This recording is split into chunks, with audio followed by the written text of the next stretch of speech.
राधा राधा नाम जपत है जो नराट हो याम, तिनकी बाधा दूर करत है राधा राधा नाम।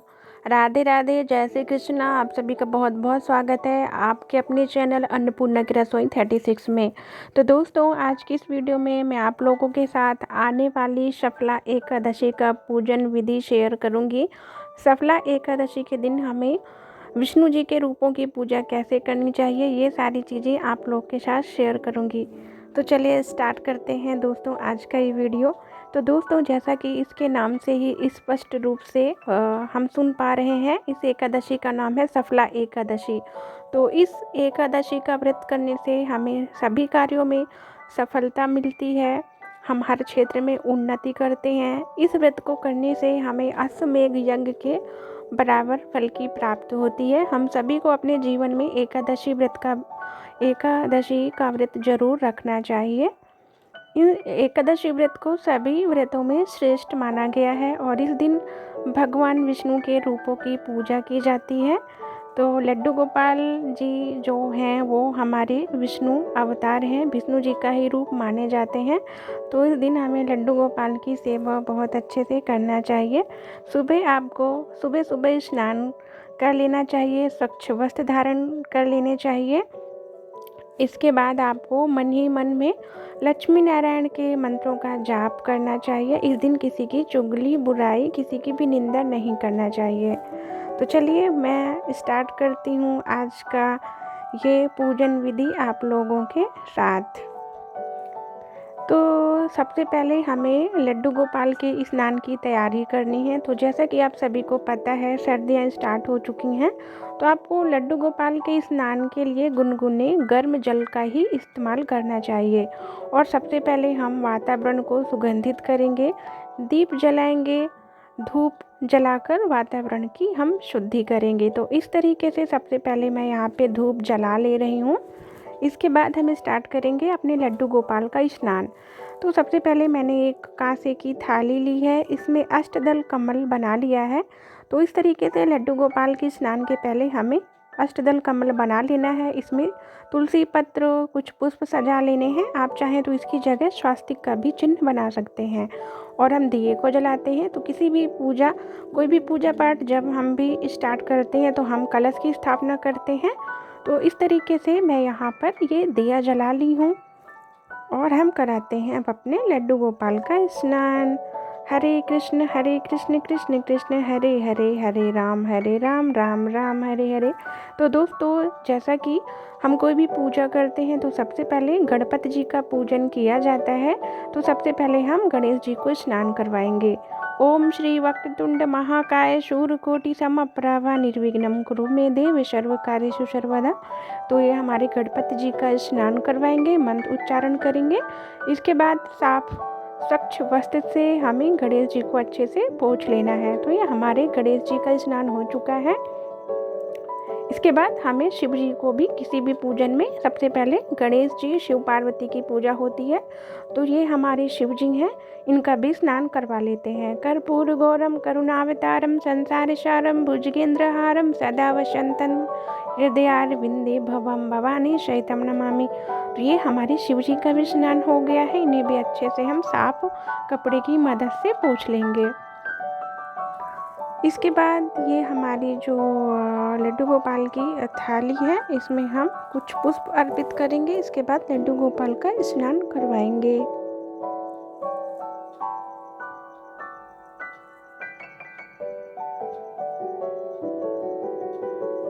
हरे कृष्ण कृष्ण कृष्ण हरे हरे, हरे राम राम राम हरे हरे। कृष्णाय वासुदेवाय हरे परमात्मने प्रणतक्लेशनाशाय गोविंदाय नमो नमः। श्री राधा श्री राधा श्री राधा श्री राधा श्री राधा श्री राधा श्री राधा। तो चलिए लड्डू गोपाल के हम वस्त्र हटाते हैं, स्नान करवाते हैं लड्डू गोपाल का। तो दोस्तों ये जो हमारे सबसे बड़े 6 नंबर के लड्डू गोपाल हैं, अभी कुछ ही दिन पहले इस जन्माष्टमी में हमारे घर में इनकी प्राण प्रतिष्ठा हुई है। सभी लोग पूछते हैं कि ये लड्डू गोपाल मैंने कहाँ से लिए हैं, इनका न्योछावर क्या है। तो दोस्तों भगवान का कोई मोल नहीं होता, भगवान अनमोल होते हैं। तो इसी तरीके से जो हमारे बड़े वाले लड्डू गोपाल हैं ये सभी को बहुत ज़्यादा पसंद आते हैं, सभी लोग बहुत कमेंट करते हैं मेरे चैनल में।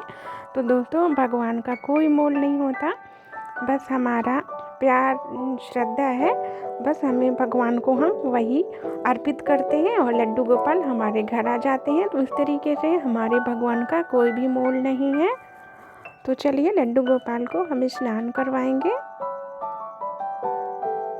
तो आप सभी का बहुत बहुत धन्यवाद, आप लोग बहुत अच्छे अच्छे कमेंट मेरे चैनल में करते हैं, सभी लोग अपना प्यार बांटते हैं हमारे लड्डू को। तो आप सभी को तहे दिल से धन्यवाद।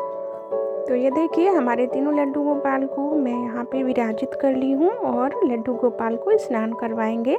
तो मैंने गुनगुने जल का इस्तेमाल किया है क्योंकि सर्दियों का मौसम है, तो सर्दियों में आपको गुनगुने जल का इस्तेमाल करना है। तो दोस्तों जैसा कि सर्दियाँ स्टार्ट हो गई हैं, अभी मैंने इस बार चंदन का यूज किया है, लेकिन आपको सर्दियों में लड्डू गोपाल के स्नान के लिए चंदन का यूज नहीं करना है। आप चंदन की जगह शहद और गुलाब की पंखुड़ियों से लड्डू गोपाल का बहुत प्यार से स्नान करवा सकते हैं।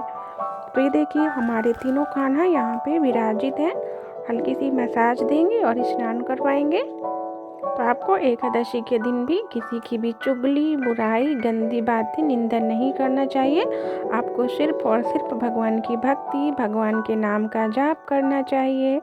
आप जिस भी भगवान की पूजा करते हैं आपको उन्हीं में श्रद्धा रखनी चाहिए, उन्हीं की पूजा करना चाहिए। तो मेरे आराध्य, मेरे गुरु सभी कुछ कृष्ण जी हैं। मैं अपने लड्डू गोपाल को, कान्हा को ही, वही मेरे इष्ट देव हैं। आप इष्ट देव कहिए या गुरु कहिए, सब कुछ मेरे लिए लड्डू गोपाल है। इस तरीके से हम लड्डू गोपाल का स्नान करवाएंगे, कृष्ण के महामंत्रों का जाप करेंगे। हरे कृष्ण कृष्ण कृष्ण हरे हरे, हरे राम राम राम हरे हरे। इसके बाद हमें एकादशी के दिन लड्डू गोपाल का पंचामृत से स्नान जरूर करवाना चाहिए। पंचामृत के लिए मैंने यहाँ पे दूध, दही, शहद, गंगा जल, मिश्री, घी, इन सभी चीज़ों का ये पंचामृत बनाया है और लड्डू गोपाल का स्नान करवाएंगे। इसके बाद जो ये लड्डू गोपाल का जल है इसे हमें सभी घरों में छिड़कना चाहिए एकादशी के दिन। इससे हमारा घर पवित्र हो जाता है, शुद्ध हो जाता है और ये चरणामृत घर के सभी सदस्यों में वितरित भी जरूर करना चाहिए। लड्डू गोपाल के चरणामृत का जो भी पान करता है उसकी कभी भी अकाल मृत्यु नहीं होती है और उसे मोक्ष की प्राप्ति होती है। तो ये हमारे लड्डू गोपाल का जल है, इसे हम अलग से बर्तन में रख लेंगे, फिर सभी लोगों को प्रसाद के तौर पे हम बांट देंगे। तो ये देखिए हमारे लड्डू गोपाल का स्नान बहुत ही प्रेम पूर्वक हो गया है। लड्डू गोपाल यहाँ पे विराजित हो गए हैं। अब लड्डू गोपाल को बहुत अच्छे से साफ कपड़े से हम पोंछेंगे। उनके शरीर पर जल की एक भी बूंद नहीं रहनी चाहिए क्योंकि सर्दियाँ हैं और बाल गोपाल हमारे लाला हैं। तो इस बात का आपको ध्यान रखना है। लड्डू गोपाल को बहुत अच्छे से पोंछेंगे, अच्छे से श्रृंगार करवाएंगे। तो दोस्तों लड्डू गोपाल के स्नान के बाद आपको लड्डू गोपाल को थोड़ी सी गुलाब के इत्र की मालिश भी ज़रूर देनी चाहिए। तो अभी मेरे पास इत्र ख़त्म हो गया है, तो मैं अभी लाऊंगी लड्डू गोपाल के लिए इत्र और आप लड्डू गोपाल की इत्र से मालिश करिए। तो इस तरीके से लड्डू गोपाल को वस्त्र धारण करवाएंगे। और अभी ये लड्डू गोपाल की नई पोशाक मैंने घर पे बनाई है, डंगरी ड्रेस, ये बहुत प्यारी लग रही है। तो जब हम लड्डू गोपाल को अपने हाथों से वस्त्र बनाकर धारण करवाते हैं तो उसकी खुशी अलग होती है, मुझे बहुत अच्छा फील होता है। तो मैं ज़्यादातर प्रेफर करती हूँ कि मैं घर में ही ड्रेस बनाऊँ। ज़्यादातर मेरे लड्डू गोपाल की ड्रेस घर की बनी होती हैं, मैं बाहर से लड्डू गोपाल के लिए कभी भी ड्रेस नहीं लाती हूँ। चाहे वो समर की ड्रेस हो, चाहे विंटर ड्रेस हो, मैं सारे कलेक्शन लड्डू गोपाल के घर में ही बनाती हूँ। तो चलिए लड्डू गोपाल को ड्रेस पहनाएंगे और करवाएंगे सुंदर सा श्रृंगार अपने ठाकुर जी का। तो ये देखिए ये बटन है, इसे भी मैंने अटैच कर दिया है। हमारे लल्ला ने ड्रेस पहन लिए हैं। ये देखिए लड्डू रेडी हो गए हैं। तो चलिए अपने गोपाल जी को और छोटे कानू को भी ड्रेस पहनाएंगे। हमारे छोटे कानू को देखिए कितने प्यारे से लग रहे हैं, छोटू से एकदम सोना बाबू। इनकी ज्वेलरी कितनी प्यारी लग रही है, आप देख सकते हैं। तो ये देखिए हमारे जो गोपाल जी हैं उनकी भी ये ऊनी ड्रेस है, ये भी काफ़ी सुंदर है। इस तरीके से लड्डू गोपाल को पहना देंगे, जिससे हमारे लड्डू बाबू को सर्दी बिल्कुल भी ना लगे।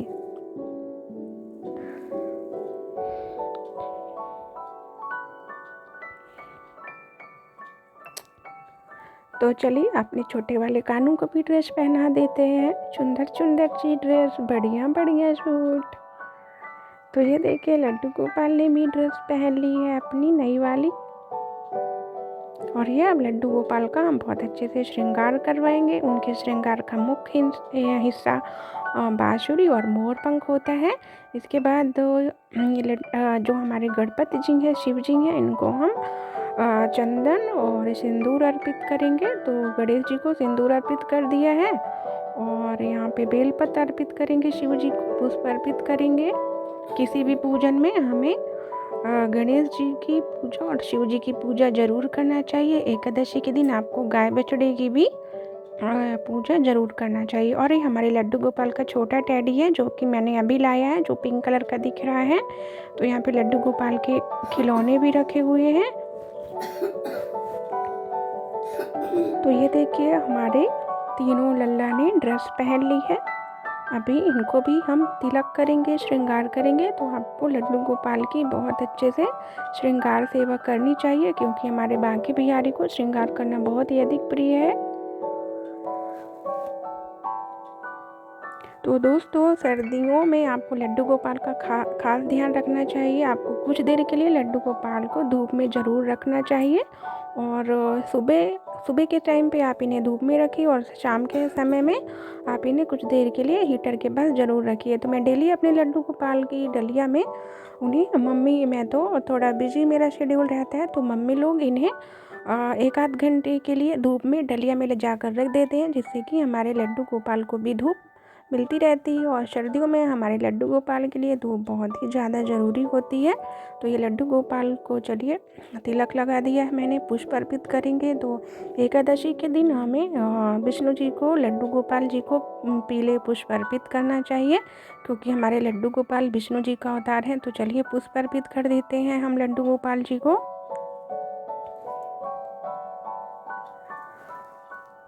तो ये लड्डू गोपाल की हम पुष्पों से भी श्रृंगार करेंगे, सुंदर सुंदर सा लड्डू गोपाल को सजा देंगे।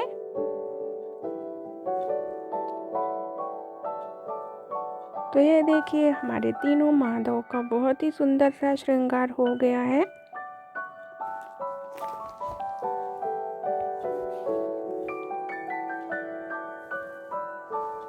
हम तुम्हारे थे प्रभु जी, हम तुम्हारे हैं, हम तुम्हारे ही रहेंगे, हो मेरे प्रियतम। इसके बाद हम अपने दीपक का भी पूजा करेंगे, पुष्प अर्पित करेंगे। तो दीपक का भी हमें पूजन अवश्य करना चाहिए। तो ये मैंने अखंड दिया भी एक जला लिया है। इसके बाद आपको गरुड़ देवता का पूजन भी ज़रूर करना चाहिए, क्योंकि गरुड़ जी हमारे विष्णु जी के वाहन हैं। तो इस दिन आपको गरुड़ भगवान की भी पूजा ज़रूर करना चाहिए। और घंटी में गरुड़ देवता विराजित होते हैं। इसके बाद इस तरीके से पुष्प अर्पित करेंगे और हमारा अखंड दिया भी यहाँ पे जल गया है। भगवान से प्रार्थना करेंगे जो भी हमारी गलती हुई हो। इसके बाद लड्डू गोपाल की नज़र उतारेंगे, दीप और धूप दिखाएंगे लड्डू गोपाल जी को इस तरीके से।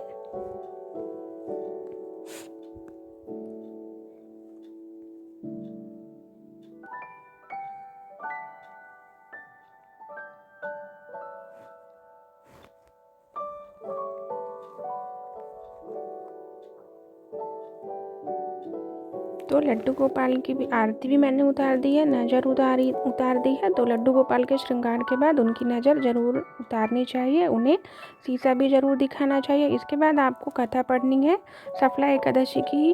और लड्डू गोपाल को एकादशी के दिन तिल ज़रूर अर्पित करना चाहिए। और आपको एकादशी के दिन चावल का यूज बिल्कुल भी नहीं करना है, ना चढ़ाने के लिए, ना ही चावल का सेवन करना चाहिए। इसके बाद कथा पढ़ने के लिए मैंने कुछ तिल ले लिया है, फूल लिए हैं और तुलसी पत्र लेके हम सफला एकादशी की कथा पढ़ेंगे। कथा का श्रवण करेंगे इसका भी हमें करोड़ों गुना फल मिलता है। इसके बाद कथा पढ़ने के बाद ये सारी चीज़ें हम भगवान जी को समर्पित कर देंगे इस तरीके से।